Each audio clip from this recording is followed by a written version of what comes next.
Cuando los alemanes fueron derrotados por las potencias aliadas, los soldados rusos condujeron a cientos de prisioneros a pie durante días y noches interminables. Ocasionalmente se les escapaba alguno. Como estaban obligados a entregar tantos soldados alemanes como habían partido del lugar de origen, si faltaba uno, era frecuente que tomaran como prisionero a cualquier hombre que encontraran por el camino, incluso judíos que huían de los campos de trabajo. En su larga vuelta a casa desde el campo de trabajo en el que fue mantenido como prisionero, Esteban temió toparse con estos grupos tanto como con algún nazi. Ahora el enemigo también podía provenir de las tropas aliadas. Lo natural hubiera sido conocer esta y otras historias en alguna mesa familiar. Esteban Fischer fue el marido de Nora, la hermana de mi madre, y durante toda mi infancia y mi juventud hubo tiempo de sobra para narrarla. Sin embargo, la conocí no muchos años atrás gracias al proyecto de Steven Spielberg Sobrevivientes de la Shoah.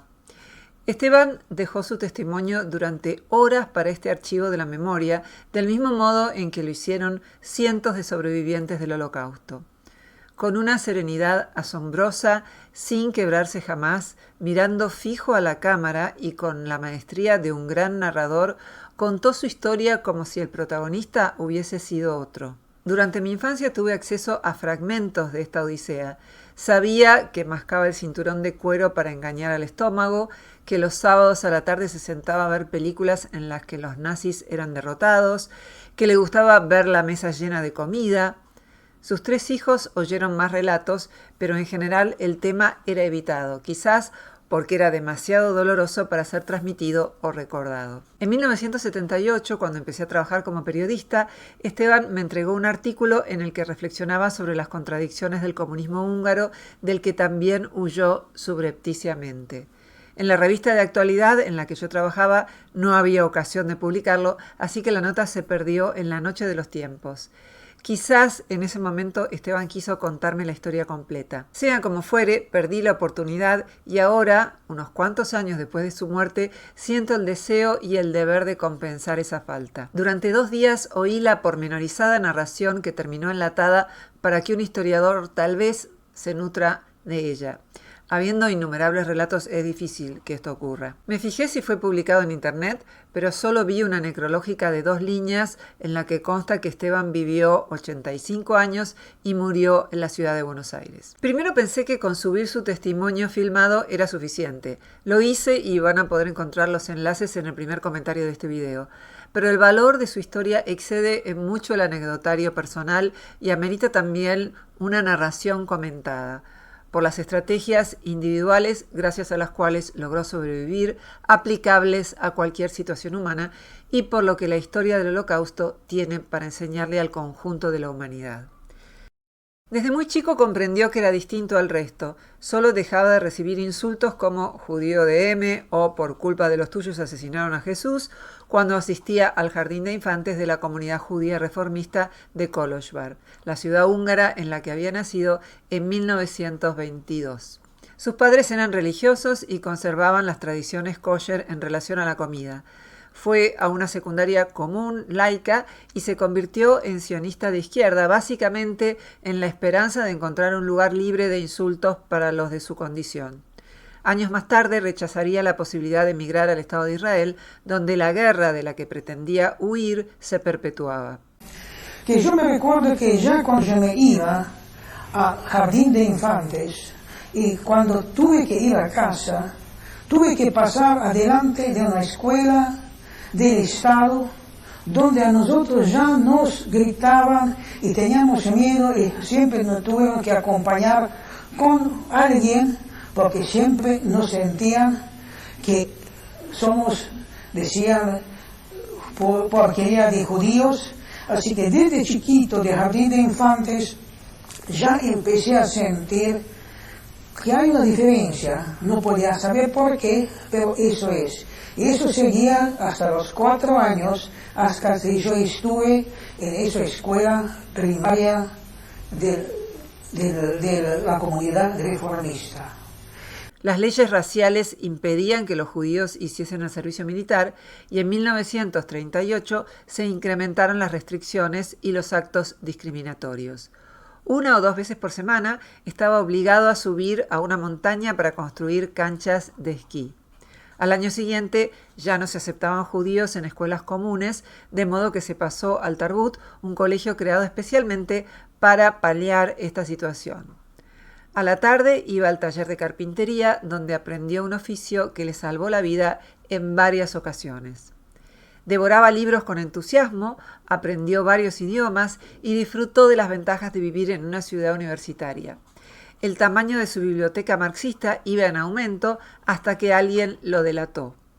Su casa fue allanada, le secuestraron los libros y se lo sometió a una sesión de tortura en la que no delató a ningún compañero y de la que, según cuenta, salió fortalecido. Cuando comienzan a haber diferencias entre los judíos y ustedes, mayores de 18 años, tienen que empezar a trabajar en los campos de trabajo cercanos a Cluj. ¿Cómo era la selección que hacían de esos judíos? No era selección. Todos los muchachos que antes, no sé, teníamos 17, 16 años, teníamos que ir. Había una lista, nos convocaban y nos llevaban todos afuera donde teníamos que trabajar. Todos los judíos tenían que hacer la misma cosa. ¿Quiénes los convocaban? Mire, se estaba organizado, parece que eran los militares que lo hacían eso, pero eso ya era en tiempo de cuando los húngaros entraron, desde 1940 que empezaron eso. Ellos tomaron un registro muy minucioso de todos los judíos que vivían en la ciudad. Y mientras tanto, ¿ustedes igual se conectaban con la gente no judía de Cluj? Sí. Yo con no judía también, de los comunistas, yo me recuerdo que yo leía muchísimos libros que me prestaban, hasta que un día, como eran células, hasta que alguien me denunció, entonces vinieron haciendo un allanamiento en casa y encontraron libros y estándares de comunistas, me arrestaron y me llevaron en un lugar donde me dieron cualquier cantidad de palizas, torturas, pero yo me tenía la convicción que yo no denunciaba a nadie. Inventé una cosa que yo no soy comunista, que a mí me dieron nada más para que guarde todo ese archivo. Pero eso ya pasó todavía cuando en principios de 40, cuando todavía estaban los rumanos. Cuando salen los rumanos, entran los húngaros, se ve que todo eso lo pasaron a la policía húngara. Porque los húngaros también me citaron, me llevaron, quisieron hacer un juicio por mí, pero yo nunca declaré nada, nunca denuncié nada, y me fortaleció, no sé, con todo eso palizas, con todo eso carácter que me confundieron. Yo creo que me fortalecieron, que me ayudaba muchísimo más adelante, cuando cumplí ya 18 años, me llegó una situación que tengo que irme y me citaron para campo de concentración. Esteban adhirió al comunismo porque entendió que promovía la idea de que todos los seres humanos nacen con igualdad de derechos. Por entonces también creyó que permitiría acabar con la desigualdad económica, pero la promesa de igualdad ética y jurídica fue lo que más lo cautivó. Marx fue víctima de los prejuicios comunes en los ciudadanos de su época. En la cuestión judía, en el libro de Marx, La cuestión judía, asocia al judío con el arquetipo del burgués adinerado. Sin embargo, aunque Esteban pertenecía a una familia de clase media alta, sus padres fabricaban y vendían muebles, la mayor parte de los judíos húngaros tenían una situación económica más modesta. Marx concebía el fin de la cuestión judía con la integración al resto de la sociedad, algo evidente hoy en los hijos de Esteban y en otros judíos de su generación que no son religiosos y formaron parejas con mujeres que no son judías. Pero los prejuicios de Marx no vulneraban la razón por la que Esteban se hizo marxista. El comunismo, en efecto, era una filosofía moderna y propugnaba la igualdad de todos los seres humanos ante la ley, una igualdad sustantiva que incluía no solo los derechos políticos, sino también los económicos. Para el comunismo, pensó, el judío es tan digno como los demás. Los jóvenes se rebelan más ante las injusticias, dice, y yo quería ayudar a todos, no solo a los judíos. Al finalizar la guerra, su pasado comunista fue premiado con la posibilidad de seguir dirigiendo la fábrica de su padre, convertida en cooperativa. La vida de Esteban estaba en el eje de dos de los fenómenos que más signaron el siglo XX, el nazismo y el comunismo, o los llamados socialismos realmente existentes, tan distintos y sin embargo con varios elementos en común.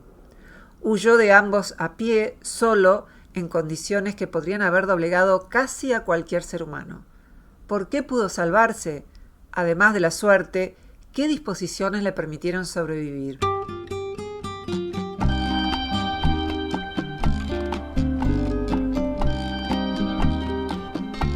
Bela, que es Alberto en húngaro, era 2 años mayor que su hermano Esteban y fue el primer miembro de la familia condenado a ingresar a un campo de trabajo.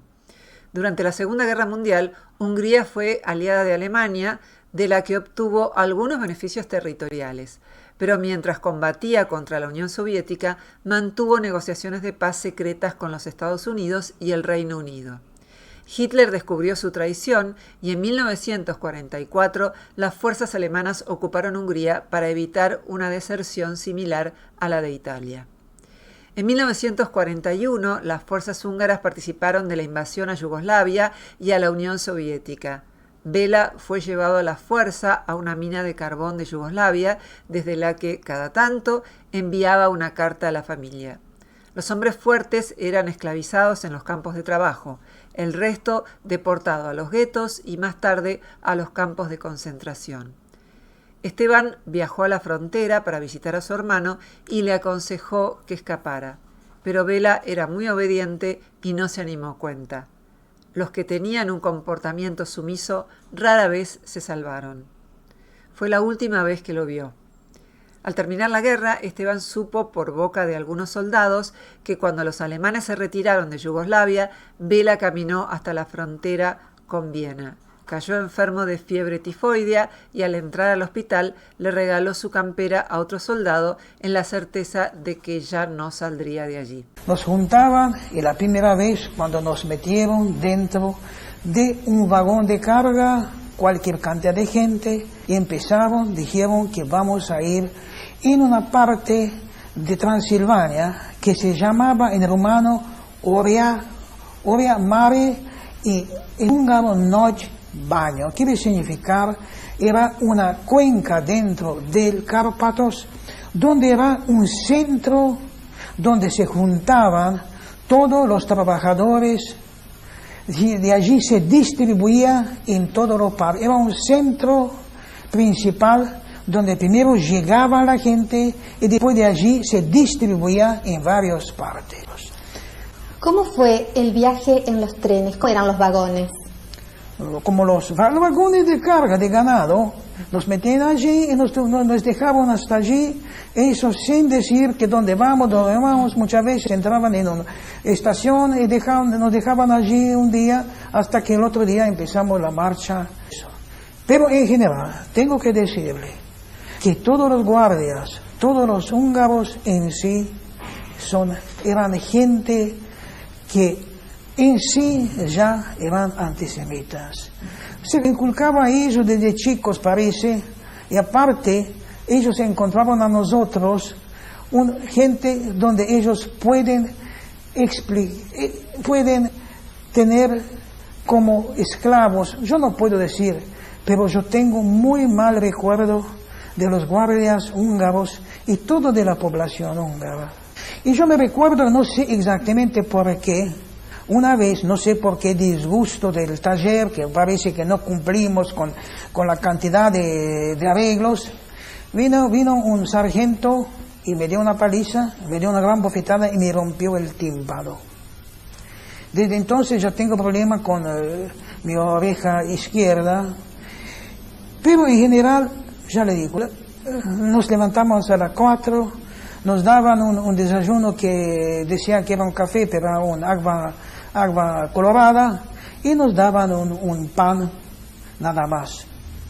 Y después al mediodía se daban un tipo de sopa con carne, con un pan, y después la noche nos daban alguna sopa. Muchas veces, yo me recuerdo que venían, decían, levantamos rápido que hay una inspección. Vinieron de inspecciones y dijeron, formen fila y que traigan todo lo que tiene usted de valor y pongan en una bolsa. Entonces pasaban 2 tipos allí y usted tiene que dar el reloj, pero ya uno tenía, porque ya lo sacaban todo. Si uno tenía un zapato bueno también lo sacaban. Pero como en todos esos grandes desastres siempre hay un cierto porcentaje que puede salvarse. Y yo sentí que yo quiero sobrevivir eso, para después que puede contar, no sé a quién, a mis hijos, pero había mucha gente que no resistían, decían que no, mejor no me quiero morir. Y esa gente no llegaron, porque esa gente perdieron la esperanza y allí nunca más volvieron. Pero era tanto el secreto que nosotros no supimos de los campos de exterminación hasta el fin de 44, cuando yo ya me escapé y volví. Cuando usted se encuentra con su padre en el año 1944, ¿su padre le contaba algo de cómo era la situación en Cluj? Dice que la situación es muy difícil, pero no sabía nada, nadie, que qué va a pasar. Y después recién me enteré, cuando yo volví, que como a ellos los llevaron en gueto, dijeron un día, le dieron 1 hora, que junten todo que pueden, y los llevaron en un gueto. ¿Qué significa que gueto? Era un campo donde se fabricaban ladrillos a cielo abierto y lo amontonaban allí, y allí quedaban. Y también me enteré como a mi padre, como era un hombre que era en una situación más o menos se conocían, le dieron cualquier cantidad de tortura, que diga dónde lo escondió, las joyas. Y mi madre, que mantenía el kosher, no quería comer, que le daban allí, y lo pedía a toda la gente que lo lleve alguna cosa. Yo no sé qué pasó. Eso después me enteré recién, que mi padre quería hacer en esos guetos, llevaba madera de la fábrica para hacer, como era un hombre muy activo. Pero, y también después me enteré, eso tengo que decir, que a pesar que mi padre era presidente, ayudaba mucho a la comunidad, se formó allá en la ciudad, una camarilla que pagó a los alemanes y a los nazis, y en lugar de llevar en gueto, lo llevaron directamente a Suiza. Eso me enteré después, pero también era un secreto que no sé cómo lo arreglaron, pero esa gente se salvó porque se llevaron a Suiza. ¿Un grupo de judíos era? Un grupo de judíos. Magda, la hermana mayor de Esteban, se refugió en una de las casas alquiladas por Raúl Wallenberg, un diplomático que salvó cientos de judíos húngaros mediante pasaportes que él mismo había confeccionado y que los identificaban como suecos a la espera de repatriación. Hay 2 películas de ficción hechas a partir de la historia de Raúl Wallenberg. Una se titula Wallenberg, una historia heroica, y otra es Buenas tardes, señor Wallenberg. Ambas tienen aciertos y errores. Las recomiendo altamente y también en YouTube hay varios documentales. Vale la pena verlos, realmente. Aunque los pasaportes que daba Wallenberg no eran legalmente válidos, lucían muy bien y eran aceptados por las autoridades alemanas y húngaras. Con dinero de la embajada, alquiló varias casas para albergar judíos y colgó en la fachada letreros falsos en los que se leía Biblioteca de Suecia o Instituto Sueco de Investigaciones. Negoció hábilmente con oficiales nazis como Adolf Eichmann y consiguió que cancelaran muchas deportaciones a los campos de concentración. ¿Cómo lo hizo? Les entregaba una nota de su amigo fascista Pal Szalay en la que los amenazaba con procesarlos por crímenes de guerra. Tras el ingreso del Ejército Rojo a Budapest, Wallenberg fue arrestado por los soviéticos. Lo acusaron de ser un espía norteamericano y falleció en la cárcel tiempo después. En Israel fue reconocido como justo entre las naciones por salvar a más de 100.000 judíos húngaros. Magda, la hermana de Esteban, vivió en distintos periodos de su vida en París y en la Argentina, donde sus esculturas recibieron premios de distintas instituciones, incluido el Senado de la Nación. Murió en el 2010 a los 96 años. Sus esculturas son exhibidas en el Museo Magda Frank, que está ubicado en Bedia 3546, en el barrio de Saavedra. Ya en Buenos Aires, finalizada la guerra, mientras esperaba que lo atendiera un odontólogo húngaro, Esteban se encontró de casualidad con su tía Toni, esposa del hermano de su madre, que también salvó la vida gracias a Wallenberg. Allí se enteró que Magda estaba viva y vivía en Buenos Aires. Toni se convirtió en la madre adoptiva de Esteban. La recuerdo muy aguda en sus observaciones, flaca, alta y horrorizada porque cuando yo tenía 11 años le pregunté quién era Ben Gurión, uno de los principales mentores del Estado judío, y yo respondí que era un jugador de fútbol. Mientras la problemática judía y sus adyacencias representaba una faceta más de mi identidad, para Toni y para la mayor parte de los judíos de su generación fue un eje insoslayable de su existencia. Esteban tenía 18 años cuando le llegó la cita para presentarse en la estación de tren que lo conduciría junto a otros prisioneros a un campo de trabajo. Su madre le puso algo de ropa en una caja de madera y le cosió un bolsillo con plata detrás del forro de la chaqueta. Al tiempo le robaron las botas, pero la caja y la chaqueta fueron conservadas durante toda la guerra. Un tren para ganado repleto de prisioneros sin ventanas tardó 3 días en recorrer 300 kilómetros hasta los Montes Cárpatos, un lugar destinado a la distribución de personas. Permanecieron en medio del camino un día entero sin que nadie les dijera qué estaba pasando. Llegaron exhaustos y apenas bajaron los hicieron formar fila. Les preguntaron qué sabían hacer y como Esteban era carpintero, lo destinaron al arreglo de carretillas y a la fabricación de muebles para los oficiales nazis. Por la estabilidad que representaba, cuenta, era una situación de privilegio. A varios de sus amigos los enviaron a desarrollar tareas peligrosas en el frente ruso. Curiosamente, Esteban define al director del campo de trabajo como un hombre justo porque hacía que las condiciones de los prisioneros fueran menos indeseables, aún sabiendo que sufriría represalias por parte de sus superiores. Cuando terminó la guerra, se lo agradecieron con un homenaje. No estaría vivo si no fuera por los rumanos, cuenta, y recuerda que muchos húngaros se sentían superiores a los rumanos, que en su mayoría eran campesinos que mostraban empatía por los oprimidos. Cada tanto llegaba una inspección. Si encontraban que alguno tenía un par de zapatos buenos, se los robaban, de modo que apenas se avisoraba una requisa, escondían los objetos de valor.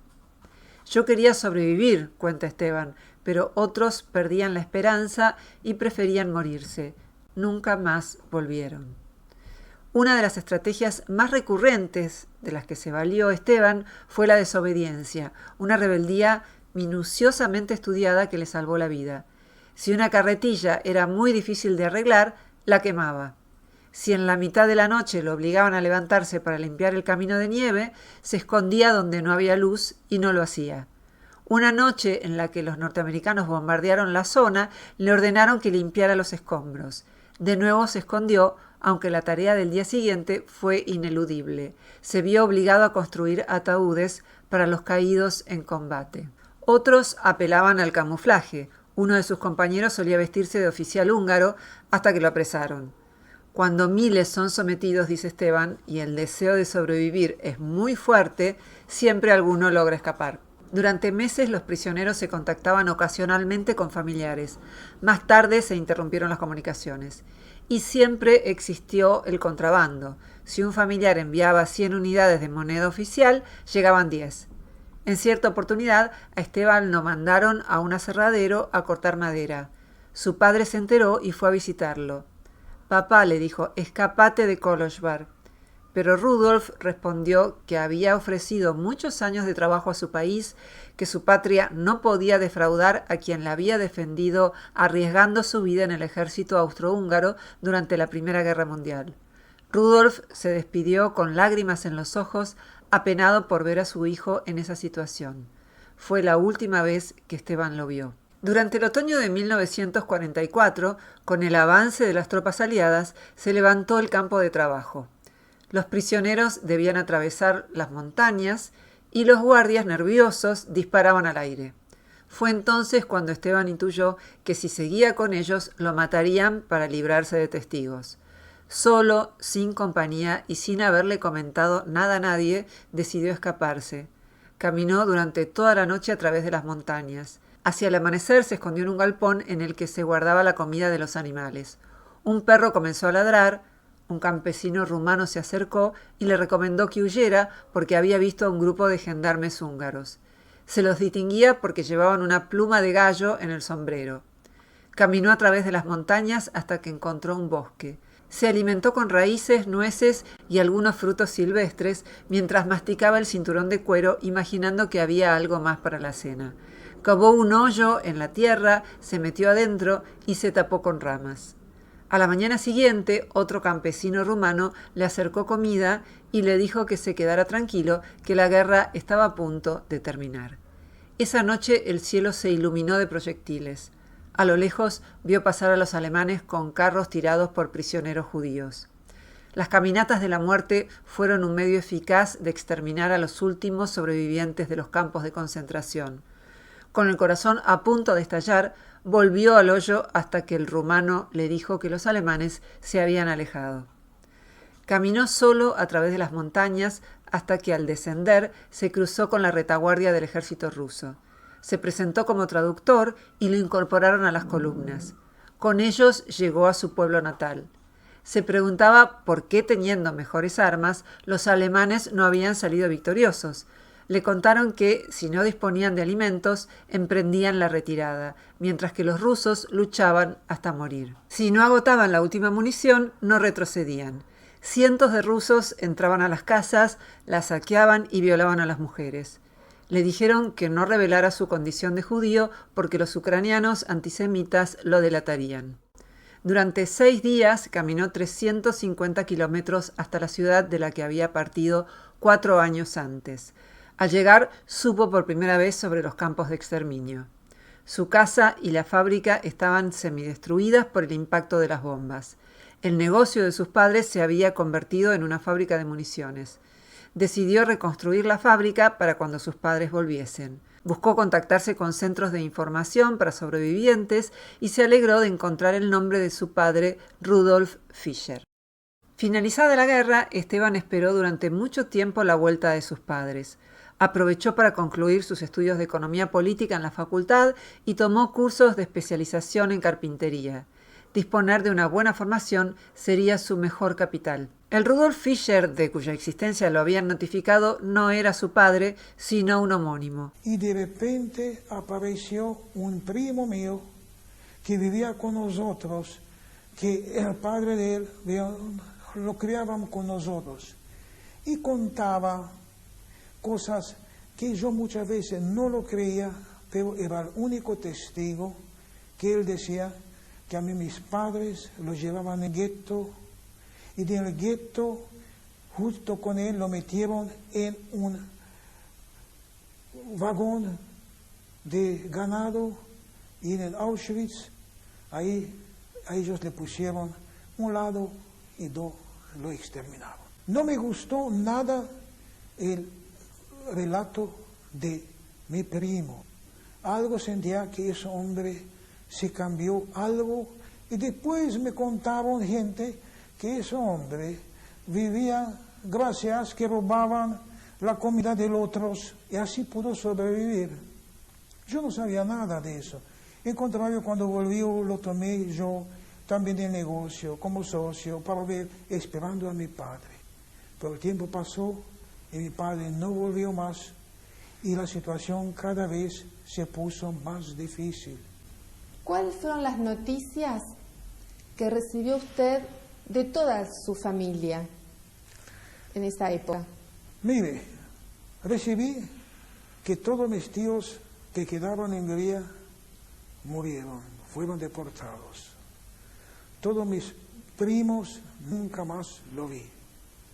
Aparte de eso, había una otra rama de mi madre, que está en norte de Hungría, que también todos los desaparecieron.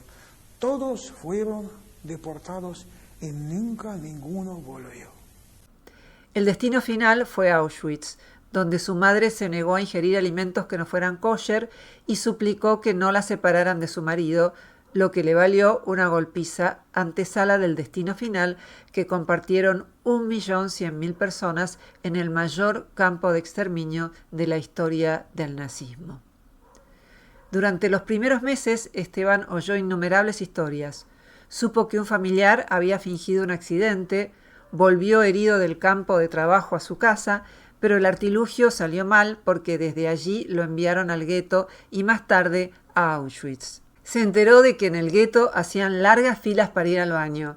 Mientras esperaba su turno, una vecina no pudo contenerse y la mataron a golpes. Su intuición de que los nazis querían evitar que los prisioneros se convirtieran en testigos de los crímenes de guerra fue acertada. Muchos de los que no murieron en las caminatas que tuvieron lugar tras el desmantelamiento en los campos fueron trasladados a buques de lujo venidos a menos como el Arkona, el Tiebeck y el Aten, con la idea de hundirlos. Para los prisioneros la visión era surrealista. Agotados tras su interminable caminata, recorrían los salones del barco con alfombras persas y se dispersaban por los suntuosos restaurantes victorianos. Luego fueron amontonados a razón de 20 por camarote. Todos los días morían allí de 20 a 30 deportados por enfermedades, hambre, sed o hacinamiento. Casi no había comida ni bebida. Se llevaron a cabo negociaciones con la Cruz Roja sueca y se acordó facilitar el rescate de los detenidos franceses. Algunos prisioneros aprendieron rápidamente algunas palabras en francés para engañar a los guardias y abandonar el barco, pero gran cantidad fueron fusilados cuando un último interrogatorio en francés reveló su verdadera nacionalidad. Los barcos llevaban la bandera nazi y fueron atacados por la aviación de los aliados, provocando la segunda tragedia marítima más grande de la historia en virtud de la cantidad de muertos, unos 7.500. Pero esto no era todo. Volver a su hogar le deparó a Esteban lo que describe como la desilusión más grande de su vida. Sus antiguos compañeros de militancia comunista, cuenta, habían colaborado con el régimen nazi, ocupando cargos importantes en la ciudad. Ya no se preocupaban por los pobres, solo estaban interesados en acomodarse ellos mismos. Con el advenimiento del comunismo volvieron a ocupar cargos en la función pública y no se habló más de la igualdad.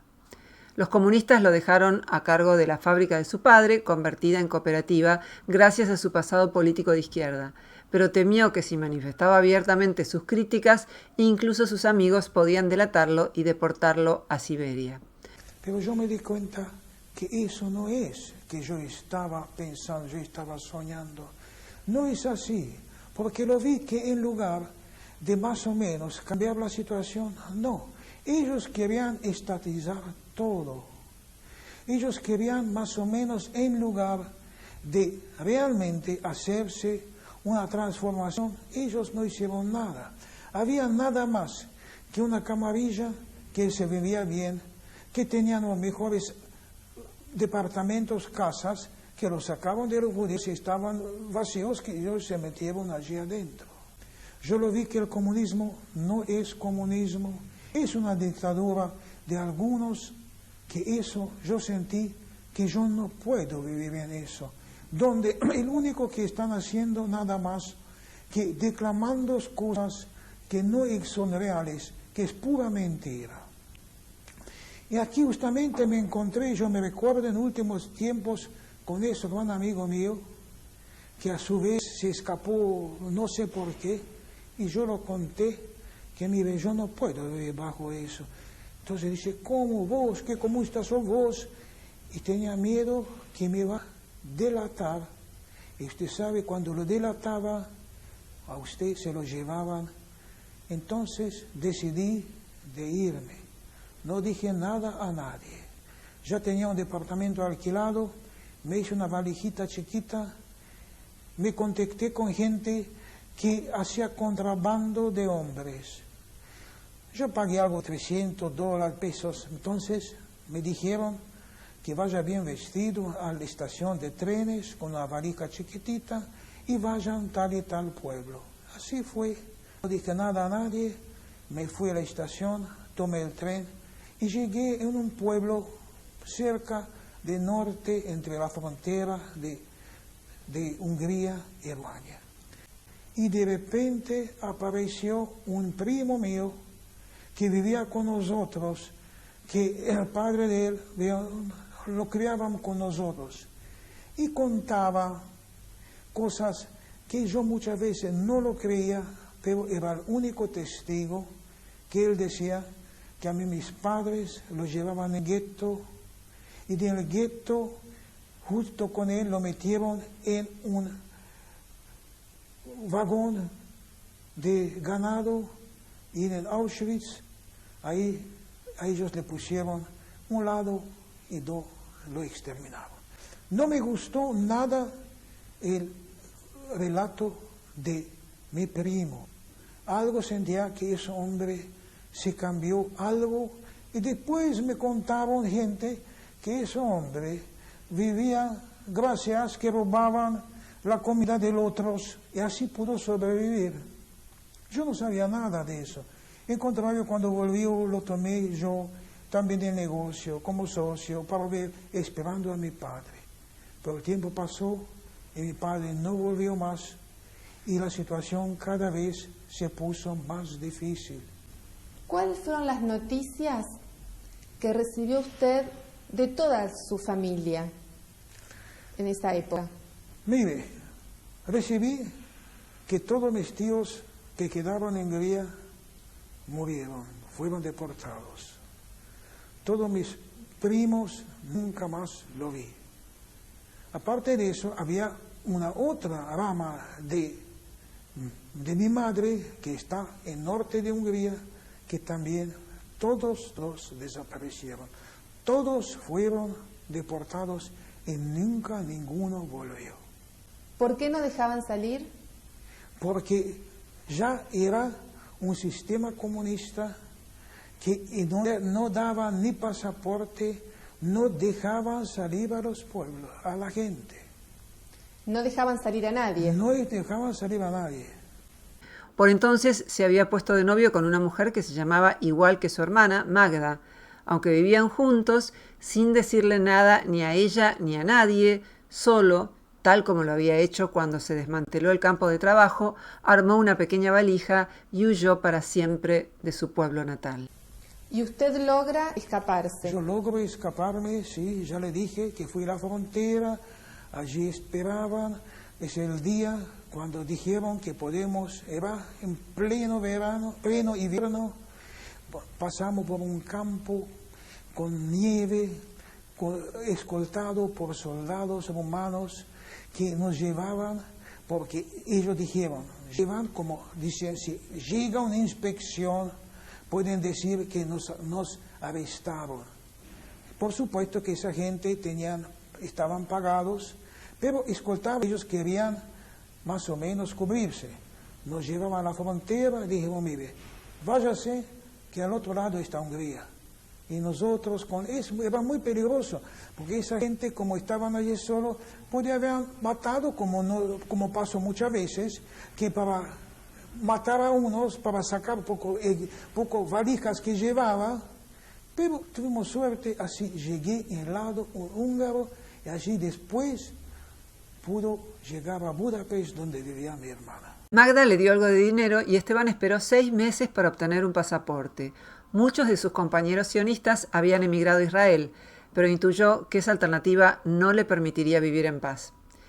Quería irse lo más lejos posible. Primero pensó en emigrar a Estados Unidos, pero solo podría obtener el pasaporte si su prima le enviaba una carta de invitación. El salvoconducto nunca llegó, pese a que la prima había sido hospedada por los Fisher en Kolozsvár.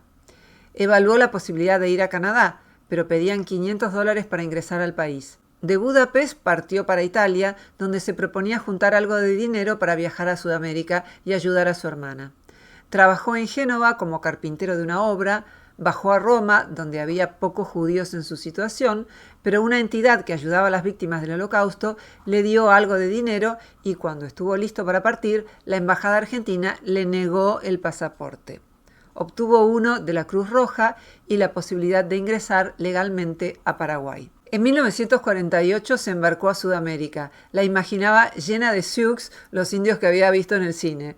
Para arribar a Paraguay, el barco debía pasar primero por Buenos Aires. Al anclar en el puerto, a lo lejos divisó las luces del hotel de inmigrantes. Pensó que la Argentina tal vez fuera un país medianamente civilizado, así que, sin papeles, descendió y no volvió a embarcar. En Génova le habían dado la dirección de un decorador húngaro que podía ayudarlo si alguna vez visitaba Buenos Aires. Como no sabía el idioma, se arreglaba con el italiano y el francés, ni conocía el sistema de transporte, caminó durante todo el día hasta Banfield. Allí el decorador lo alojó en un galpón. Le dio trabajo y comida durante un tiempo, albergando la ilusión de que se casara con su hija. Pero Esteban no le resultaba atractiva, así que optó por buscarse una pensión en Aedo. Ingresó como empleado de la mueblería Adams, que estaba ubicada en Talcahuano y Arenales. Allí trabó relación con un carpintero húngaro al que le propuso ser su socio. Empezó a ir al club judío Akoach, pero como tenía poca ropa de vestir, se cambiaba al llegar y se volvía a poner su ropa raída para volver. Allí conoció a Nora, la única hermana de mi mamá, que en 1953 se convertiría en su esposa y en madre de sus 3 hijos. Gracias a su esfuerzo, a la movilidad social que signó a la Argentina durante la primera mitad del siglo XX y a una ayuda de su suegro, mi abuelo, llegó a tener 2 grandes mueblerías y una casa hermosa en la que pasé algunos de los momentos más felices de mi infancia junto a mis primos.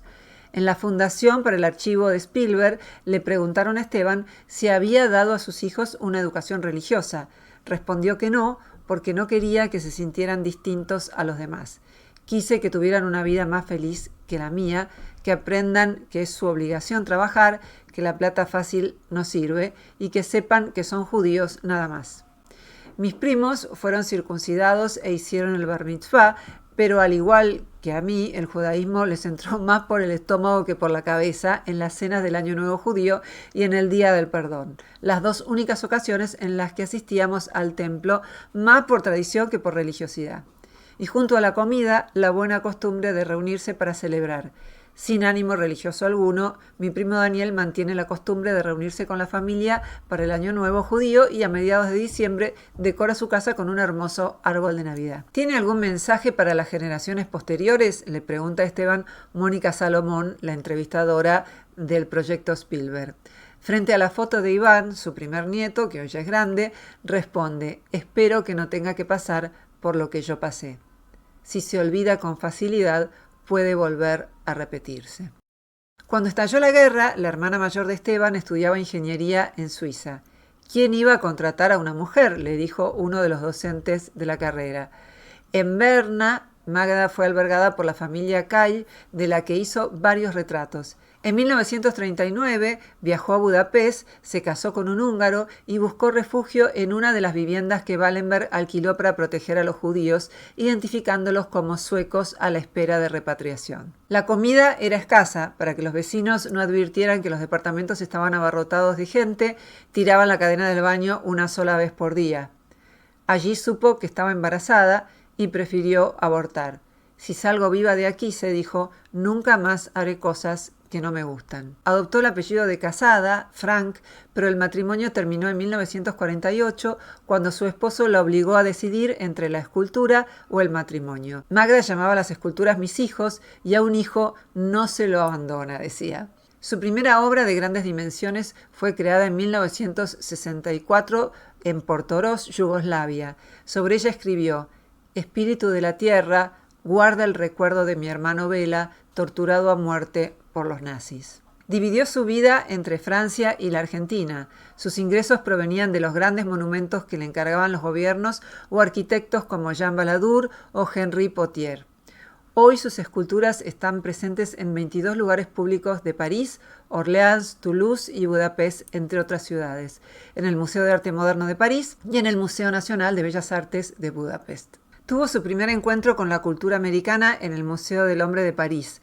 Esa experiencia asignó el conjunto de su obra a la que los críticos europeos definieron como un intento de unir el cubismo geométrico, la tendencia a la abstracción propia de las vanguardias y el arte precolombino. En Buenos Aires fue parte del grupo de los 20 que integraban Libero Badí, Noemí Gerstein, entre otros. En 1959 declaró en un programa de LS4 Radio Porteña: el arte antiguo sudamericano es desconocido por la mayoría de los artistas y por el pueblo argentino, que ni sospecha la riqueza de estas culturas olvidadas. El arte precolombino está muy cerca del arte abstracto y surrealista contemporáneo. Alrededor de 1990 dejó Francia y regresó a Hungría, su país natal, en busca de un lugar donde instalar y preservar su colección. El gobierno le donó una casa grande, pero alejada de Budapest. Tenía 76 años y le empezó a preocupar lo que podía pasar con su obra. Nuevamente decidió levantar todo y mudarse a la Argentina. Esteban le compró una casa en la que vivió hasta su muerte en el año 2010. Allí se instaló su museo, hoy a cargo de Tulio Andreusi, un economista amante del arte cuya madre, cuando le contó que lo había comprado, le preguntó si estaba loco. Andreusi le respondió que Magda es una de las mejores escultoras de la segunda mitad del siglo XX. En uno de sus cuadernos, Magda escribió: «Vivía en una casa sobre la colina, en las afueras de París. Una noche vi a un mosquito sobre la pared. Traté de darle algo para comer, pero no quiso, ni se movió. Después me acompañó de una habitación a la otra. A la mañana siguiente lo encontré muerto sobre mi almohada. Lo enterré en el jardín y le construí un monumento». Andreusi cree que Magda no tuvo más reconocimiento porque fue una ermitaña y no formó parte de la bohemia. Con entusiasmo lee otro fragmento de sus anotaciones. «Llego a Portoroz, Eslovenia, y tengo una cita con mi piedra. La encuentro a la orilla del mar, recostada al lado de un pino. La miro, me agacho a su lado y le digo en voz baja: «Sos linda, pero te prometo que tallada vas a ser todavía más grande y hermosa». Que yo recuerde, vi a Magda una sola vez en mi vida durante una cena familiar. Por mi abulia adolescente no indagué más sobre su historia. Si Esteban estuvo en el cruce de dos fenómenos que marcaron el siglo XX, el nazismo y el comunismo, Magda sumó un tercer eje al esquema, el feminismo. Su destino no fue el de la mayoría de las mujeres de su edad. La experiencia de la Shoah le permitió ordenar las prioridades, ser consciente de que su tiempo no era infinito. Fue tan vanguardista en el arte como en la vida y casi se olvidó de morir. Sus hijos residen en la Argentina, forman parte de la gran familia universal y pueden ser visitados en el Museo Magda Frank, Bedia 3546, barrio de Saavedra. ¿Cuáles fueron las principales causas de la Segunda Guerra Mundial? Quien piense que solo remiten a las iniciativas de un demente autoritario o solo a procesos históricos y económicos, ignora su enorme complejidad. Nutrieron la ideología del nazismo corrientes de pensamiento que gozaban de un enorme consenso y que surgieron de la aplicación de la teoría de la selección natural de Darwin al ámbito social. Para Darwin, las mutaciones genéticas son azarosas y las que mejor se adaptan son preservadas porque ayudan a la supervivencia. Pero Darwin consideró que la política social no responde a la lucha por la supervivencia, tal como la plantea la teoría de la selección natural. Sin embargo, muchas personas interpretaron que la humanidad evoluciona por una lucha en la que sobreviven las personas, las etnias y las sociedades más aptas. El darwinismo social apeló a la eugenesia, la palabra significa buen origen, y remite a la pretensión de depurar la especie humana a través de la mejora de los rasgos hereditarios.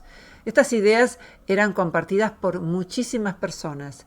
En el Museo del Holocausto Yad Vashem, en Tel Aviv, Israel, hay una lista increíblemente numerosa de los intelectuales que las apoyaron.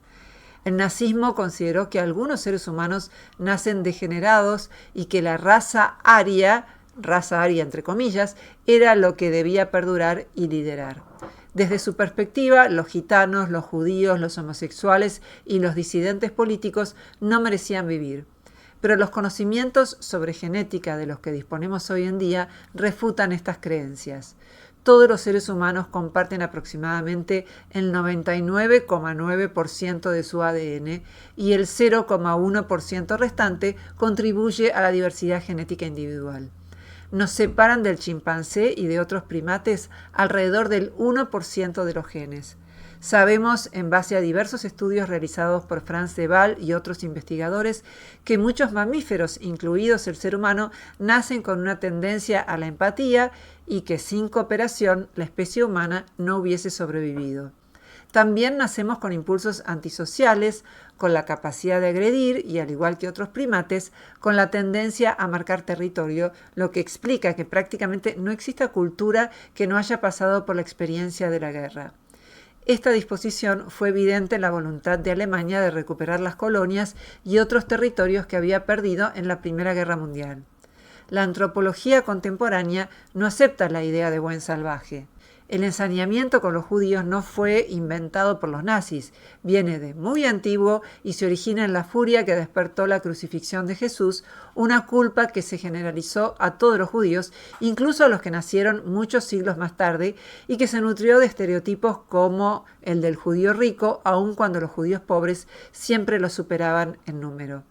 Al finalizar la Primera Guerra Mundial, casi todas las pequeñas naciones de Europa del Este habían implementado sistemas democráticos. Sin embargo, en el inicio de la Segunda Guerra Mundial, estos sistemas habían sido reemplazados por gobiernos autoritarios. La falta de experiencia hizo que los conflictos étnicos, religiosos y económicos, como la Gran Depresión de 1929, provocaran la desarticulación de las jóvenes democracias. Por entonces, la clase media alemana prácticamente desapareció. El 45% de la población activa fue despedida de su trabajo y gran cantidad de bancos colapsaron. El ascenso del nazismo también se explica como un intento de frenar el avance de la izquierda en Alemania y en el mundo. Rosa Luxemburgo y Karl Liebknecht fueron dos alemanes asesinados en 1919 por su intento de crear un Estado socialista.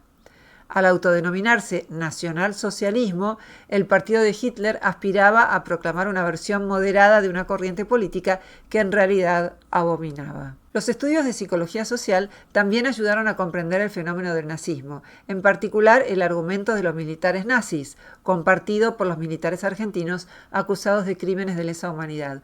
Tanto unos como otros adujeron no ser responsables en virtud de la obediencia debida a los superiores. Stanley Milgram, un investigador de la Universidad de Yale, sacudió al mundo en 1963 con su estudio del comportamiento de la obediencia. A través de un experimento replicado en numerosas oportunidades y del que participaron 1.000 voluntarios, mostró que la mayoría de las personas están dispuestas a aplicar descargas eléctricas en otra si obedecen a una autoridad que juzgan respetable. En este caso, la Universidad de Yale, o una autoridad de la Universidad de Yale. En el experimento, las descargas eléctricas eran simuladas y los efectos teatralizados por un actor. Le decían que la descarga era muy tenue y que no los dañaría. Pero cuando el experimento tenía lugar, la persona que respondía mal a las preguntas gritaba y fingía desmayarse ante las descargas eléctricas. Cuando el participante preguntaba si aún así debía continuar con el experimento, el investigador se limitaba a responder que prosiguiera porque todo estaba bajo control. La mayoría de las personas continuaron aplicando la descarga eléctrica mucho más allá de lo razonable, obedeciendo irracionalmente las órdenes de quienes reconocían como una autoridad. El 62,5% de los voluntarios llegaron a aplicar los 450 voltios simulados, a pesar de que a partir de los 300 el alumno parecía desmayado o, quién sabe, muerto. Milgram había quedado impactado por la justificación de Adolf Eichmann, el arquitecto del Holocausto, que en el juicio que se realizó en Israel en 1961 declaró no perseguía a los judíos con avidez ni con placer. Fue el gobierno quien lo hizo. La persecución, por otra parte, solo podía decidirla un gobierno, pero en ningún caso yo. Acuso a los gobernantes de haber abusado de mi obediencia, dijo. El argumento de la obediencia debida, tal como dijimos antes, fue utilizado por casi todos los nazis que fueron juzgados. Y es harto conocido en la Argentina, ya que los genocidas también se valieron de él para justificar su conducta. El experimento de Milgram fue replicado por Jerry Burger años más tarde y el resultado fue el mismo. Nos gusta pensar que ciertos actos de crueldad, como los perpetrados durante el nazismo o durante la dictadura militar argentina, son resultado de personalidades psicopáticas. El filósofo Theodor Adorno dijo en su momento que las razones de la crueldad humana que reflejó el Holocausto había que buscarlas en la psicología individual de los nazis. El experimento de Milgram, sin embargo, mostraba algo muy distinto, que la mayoría de las personas en determinadas condiciones están dispuestas a obedecer a la autoridad más de la cuenta. Si encuentran la manera de justificarse a sí mismas su accionar, incluso pueden dañar a otros amparándose en que cumplen órdenes. Los resultados del experimento de Milgram no están destinados a justificar la obediencia debida, sino a comprender nuestra relación sumisa con la autoridad. Comprender y justificar son dos cosas distintas. Es posible comprender y aún así juzgar y castigar a una persona por su conducta. A partir de los resultados del experimento de Milgram, deberíamos implementar los mecanismos para que desde la infancia se nos enseñe a sublevarnos contra la autoridad cuando juzgamos que sus exigencias son irracionales. El hecho de que exista un mecanismo psicológico de obediencia debida no libra de responsabilidad a los militares, pero debería alertarnos respecto a la necesidad de no dejar nunca de pensar por cuenta propia. Mucho hemos aprendido de la Shoah. Las Naciones Unidas fueron creadas en 1945. Instituciones similares han sido creadas en diversos países. En el siglo XX se avanzó en la conquista de los derechos de las minorías y de los seres humanos en general. Todavía hay innumerables problemas por resolver. Un estudio de la Liga Antidifamación de la organización Benebrit muestra que 1 de cada 4 argentinos todavía alberga prejuicios antijudíos. Ni Europa ni el mundo están hoy completamente libres de prácticas discriminatorias. El Museo de Yad Vashem, el que acabo de mencionar que está en Jerusalén, en Israel, contiene un relato sintético y conmovedor del Holocausto y de la discriminación que padecieron los judíos a lo largo de la historia. Pero termina solo con la creación del Estado de Israel en vez de hacerlo con la Declaración Universal de los Derechos Humanos, proclamando la necesidad de que ninguna persona más sea discriminada por etnia, color, sexo, idioma, orientación sexual, religión, opinión política o de cualquier otra índole. La Shoah dejó una enseñanza que el mundo supo aprovechar, pero no existen garantías de que algo semejante no vuelva a suceder. Por eso es importante actualizar la memoria e insistir en que los seres humanos tenemos derechos básicos que nos hermanan. A Esteban no le gustaba hablar de su pasado. Sus hijos nunca oyeron la historia completa, sino fragmentos desdramatizados, episodios narrados como un cuento. En la década del 70 del siglo XX volvió a su pueblo natal junto a su familia. Por temor a convertirse en una víctima más de la represión del comunismo rumano, hablaba con los nativos en francés. Pasaron por la puerta de su casa en Kolochvar. Pidió que lo hicieran en silencio. Theodor Adorno entendió que por su magnitud la tragedia del Holocausto es irrepresentable y con frecuencia nos reduce al silencio. La historia de Esteban es una más entre millones que jamás conoceremos. Por respeto a sus protagonistas, debemos comprender qué pasó y preguntarnos cómo podemos hacer para que no se repita nunca más.